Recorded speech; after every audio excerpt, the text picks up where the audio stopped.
Magical artifacts are enchanted objects with unique and powerful properties. These items have a significant part of the Harry Potter universe, and they range from ancient relics to everyday tools used by both witches and wizards. Some are very well known, while others are shrouded in mystery. So let's have a look at some of the more notable magical artifacts, starting with the Elder Wand. So this is the most powerful wand in existence. It's one of the 3 Deathly Hallows and was created by Death himself. According to legend, whoever wields the Elder Wand is unbeatable in duels. It's changed hands many times throughout violence or betrayal. It's been owned by some of the most famous witches and wizards, such as Grindelwald, Dumbledore, and Harry himself. It amplifies the wizard's or witch's powers and is capable of feats that ordinary wands cannot achieve. However, it's also notorious for being difficult to control. So next is the Invisibility Cloak, another of the Deathly Hallows, and this renders the user completely invisible. The cloak was passed down through generations of the Potter family, eventually landing with Harry himself. Now, it does not deteriorate over time, and unlike most cloaks, it offers true invisibility without discomfort to the wearer. And the final Deathly Hallow, the Resurrection Stone. So this is a powerful artifact that apparently has the ability to bring back the spirits of the dead, although they're not really truly alive. It was passed down through the Peveril brothers and later was part of Voldemort's collection, before eventually being reunited with the Elder Wand and the Invisibility Cloak in Harry Potter's possession. It can summon the spirits of the dead, though they are more like shadows or echoes and not actual physical real beings. Its power is often linked to the idea of accepting death rather than trying to cheat it. Moving on to the Time Turner. This is a magical time travel device, and the Time Turner allows its user to travel backwards in time for a short period. Hermione famously uses this in The Prisoner of Azkaban to attend multiple classes at once, and then later on helps Harry go back in time to save both Buckbeak and Sirius from their fate. It can manipulate time, but it is heavily regulated by the Ministry of Magic because of the potential consequences of messing with timelines. Now we have a big favourite here, the Marauders Map.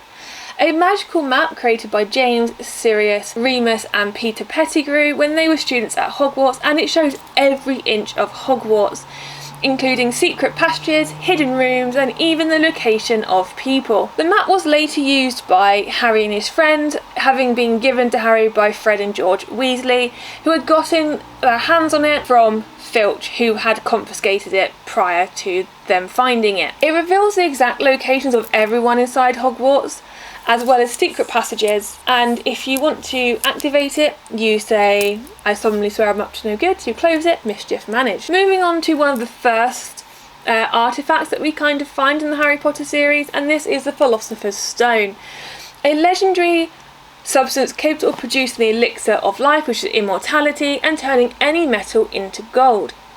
It was created by Nicholas Flamel, and its creation led to an extended life for Flamel and his wife. The stone was the main focus of the Philosopher's Stone, or if you're in the US, the Sorcerer's Stone, where it was hidden in Hogwarts. And as I mentioned, it grants immortality through the elixir of life. I think, correct me if I'm wrong in the comments, but when Nicholas Flamel destroys the stone, he is something like 666 at the time. Moving on to the Sword of Gryffindor. So this is a legendary sword that once belonged to Godric Gryffindor, who is one of the 4 founders of Hogwarts. It's known for its goblin-made craftsmanship and is imbued with magical properties. The sword has appeared throughout history when Gryffindor's descendants or others with great courage were in need, such as when Harry needed it to defeat the Basilisk in the Chamber of Secrets, or when he needed it to destroy Horcruxes. It just appeared when he needed it. Now, when you kill a creature, such as a basilisk, with the sword, it takes in the magical properties and just makes the sword more powerful, and it's said to only appear to those who are worthy of it. Moving on to a more broader one, and this is Horcruxes. So this is a dark and forbidden magical object in which a dark witch or wizard hides a piece of their soul to attain immortality. Lord Voldemort famously created several Horcruxes to ensure his own survival. A Horcrux can be any object, but it must be used in a dark and twisted ritual to split the soul. The owner of the Horcrux cannot be killed as long as the Horcrux exists.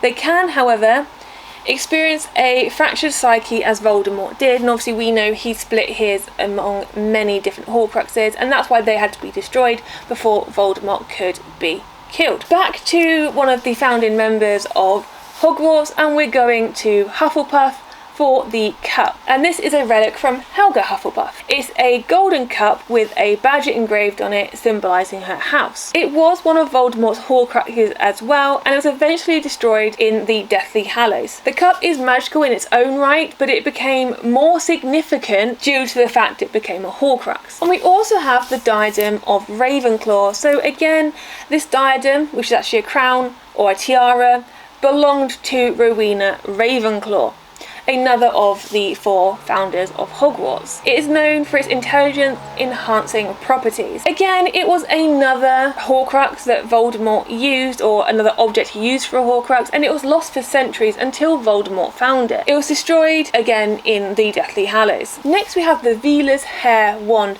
Now this may not be as familiar to some people, and this is a rare and powerful wand core made from the hair of a Veela, which is a magical creature known for its beauty and ability to mesmerise men. It's not as common as other wand cores such as Phoenix Feather or Dragon Heartstring or Unicorn Hair, but it brings a unique temperament to the wand's magic. Wands with Veela hair are known to produce unpredictable, intense magic, often connected to emotions and charm. Now the last one we have here is the Crystal Ball, and this is a tool used for divination. It's typically associated with fortune telling and seeing into the future. Crystal balls are seen in the divination classroom at Hogwarts, where Trelawney uses them for her prophecies and her teaching. They're used to foresee potential futures, though divination itself is viewed with skepticism in the wizarding world. So all of these artifacts are not only powerful, but also carry great significance in the history of magic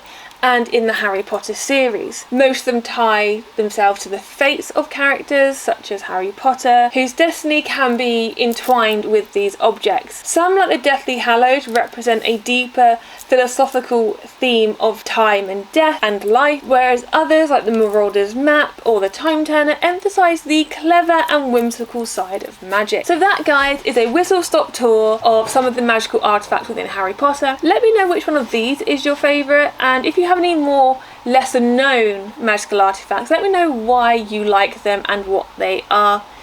I have some really fun stuff coming up this year, guys. I have videos planned for the rest of this year into next year, including some videos where I'm going to pick up some of the comments you guys have left on videos with things that you really like or you really don't like. I'm going to make a compilation of those together and kind of discuss them with you on screen. So don't forget to subscribe. I don't want you to miss out on that. But until next time, you take care.